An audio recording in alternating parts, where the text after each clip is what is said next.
Eu nasci e vivi até os meus 16 anos numa cidadezinha pequena, simples e linda lá no estado do Maranhão.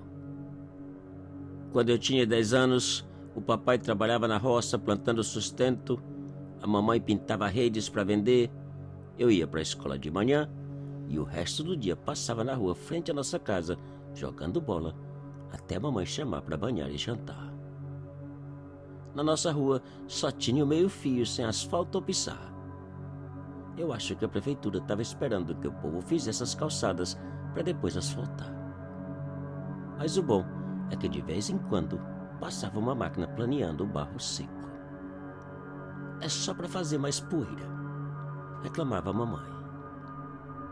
Depois da janta, a gente sentava na nossa porta e o papai e a mamãe ficavam conversando com os vizinhos, também sentados na porta do outro lado da rua. Ninguém era rico, mas todos eram amigos. Todo mundo conhecia todo mundo e todo mundo parecia importar um com o outro. Era um mundo diferente do de hoje. Um dos nossos vizinhos era o seu Zusa.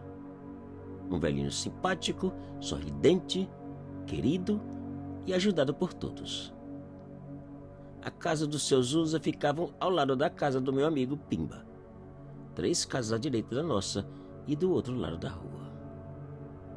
Seu Zusa vivia sozinho, sem filhos ou parentes. Segundo ele, sua esposa faleceu anos atrás, antes de mudar para a nossa rua. Ninguém sabia de onde ele veio, como fazia para sobreviver ou o que possuía no interior da sua casa, pois nunca recebia visitas e nunca foi visto comprando alguma coisa. Porém, sempre que seu Zusa saía na porta da rua, alguma das senhoras, inclusive a mamãe, lhe oferecia um prato de comida, um pedaço de bolo ou doce. Sua maneira de vestir e calçar era sempre igual: camisa branca, calça branca e alpercata de couro. Seu Zusa era amigo de todos e principalmente das crianças. E sempre que nos via, passava a mão na cabeça de cada um e dizia: um dia você vai ser um doutor, um advogado, um dono de comércio, um policial, etc. Para todos nós, o seu Zusa sempre repetia a mesma profissão, com exceção do Carlinhos, que apenas dizia: procure ser um bom garoto, menino. Outro fato interessante com relação ao seu Zusa é que sempre que conversava com quem quer que fosse, ele calava de repente, baixava a cabeça e saía rumo à sua casa sem dar atenção ao que falavam ou concluía o que contava. Ninguém conseguia entender o seu comportamento e nem como conseguia ficar dias sem aparecer ou receber visitas.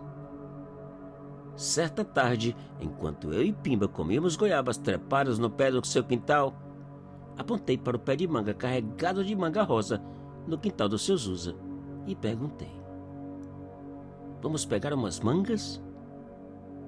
Tá louco? Eu tenho medo do seu Zusa, disse Pimba. Ele deve estar dormindo e nem vai ver. Vamos. Para encurtar a história, eu saltei a cerca e fiquei agachado por uns 2 minutos esperando ver se o seu Zusa aparecia. Do outro lado da cerca, Pimba implorava que eu apressasse. Como o seu Zusa não apareceu, eu subi no pé de manga, tirei a camisa, amarrei as pontas fazendo uma bolsa e comecei a encher. Pimba continuava fazendo sinais para que eu apressasse e voltasse antes que fosse tarde demais. Depois de encher a bolsa, ou melhor a camisa, aproximei da cerca e fui passando as mangas para Pimba por um buraco. Depois de passar todas elas, vesti a camisa e disse em voz baixa: peraí, já volto. Eu sempre fui curioso em saber como o seu Zusa vivia e por que não recebia visitas. E bem devagar saí em direção da janela da sua cozinha. Meu amigo não podia acreditar. A janela estava fechada e eu não ouvia nada. Com certeza, seu Zusa devia estar dormindo. Peguei na maçaneta da porta e girei. A porta não estava trancada e eu comecei a abrir, procurando não fazer barulho. Na cozinha não tinha nada, nem panelas e nem geladeira.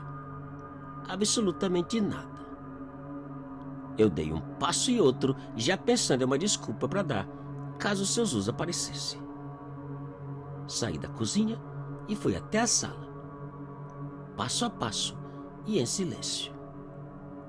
A sala estava igual à cozinha, completamente vazia. Agora só faltava o banheiro e os 2 quartos.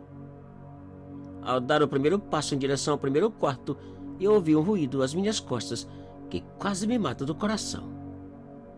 Eu virei bem devagar e não vi nada. Deve ter sido no quintal, pensei. Eu dei outro passo, outro e outro. A porta do primeiro quarto e do banheiro estavam abertas. Nada do seu Zusa. Ainda faltava o último quarto. Eu dei 4 passos e parei bem pertinho da porta, já com a desculpa na ponta da língua.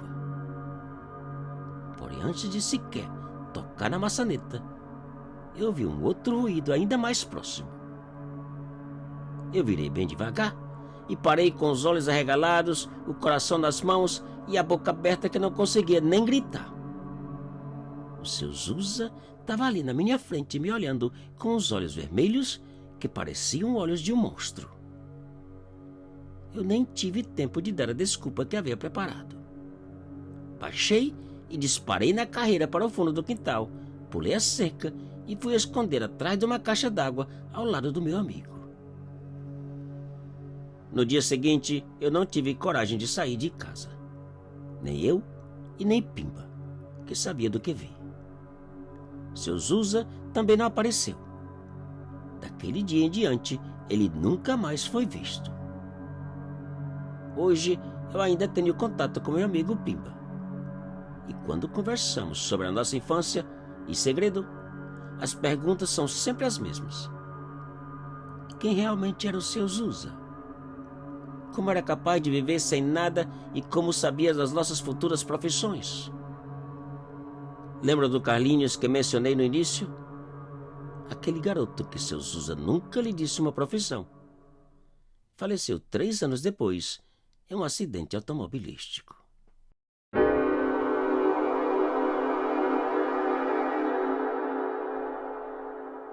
Te cuida e muito obrigado.